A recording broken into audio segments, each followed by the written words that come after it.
એમાં 3000 રૂપિયાના વાર્ષિક પ્રીમિયમમાં તમે મેળવી શકો છો 10 લાખ રૂપિયાનું પર્સનલ એક્સિડેન્ટલ ઇન્સ્યોરન્સ કવરેજ। હવે આ એક્સિડેન્ટલ ઇન્સ્યોરન્સ કવરેજમાં તમને શું મળશે? પહેલી બાબત કે એક્સિડેન્ટથી પોલિસી હોલ્ડરની ડેથ થઈ જાય છે તો પોલિસી હોલ્ડરના નોમિનીને મળશે 10 લાખ રૂપિયા।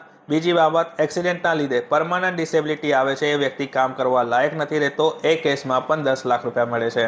ત્રીજી બાબત, એક્સિડેન્ટના લીધે હોસ્પિટલમાં એડમિટ થવું પડે છે, સારવારનો ખર્ચ આવે છે, ઓપરેશનનો ખર્ચ આવે છે, તો 10 લાખ રૂપિયા સુધી મળવાપાત્ર છે। ચોથી બાબત, એક્સિડેન્ટના લીધે હોસ્પિટલમાં એડમિટ થવું પડે છે, જેટલા દિવસ સુધી તમે હોસ્પિટલમાં એડમિટ છો તો દર દિવસના 3000 રૂપિયા લેખે તમને મળે છે હોસ્પિટલ કેશ બેનિફિટ, પણ મેક્સિમમ 30 દિવસ સુધી। ફક્ત 3000 રૂપિયાના વાર્ષિક પ્રીમિયમમાં તમે પણ મેળવી શકો છો 10 લાખ રૂપિયાનો એક પર્સનલ એક્સિડન્ટ ઇન્સ્યોરન્સ કવરેજ। જો તમને આ પ્લાન સમજવો છે, લેવો છે, તમારી ટીમ મેમ્બર છે મિતાલી, તમે એને ડિરેક્ટલી કોલ કરો, એ તમને ગાઈડ કરશે તમારા પર્સનલ એક્સિડેન્ટલ ઇન્સ્યોરન્સ વિશે। એના પહેલાં આ રીલ્સને શેર કરો અને લાઇક ફોલો કરવાનું ના ભૂલતા। Thank you.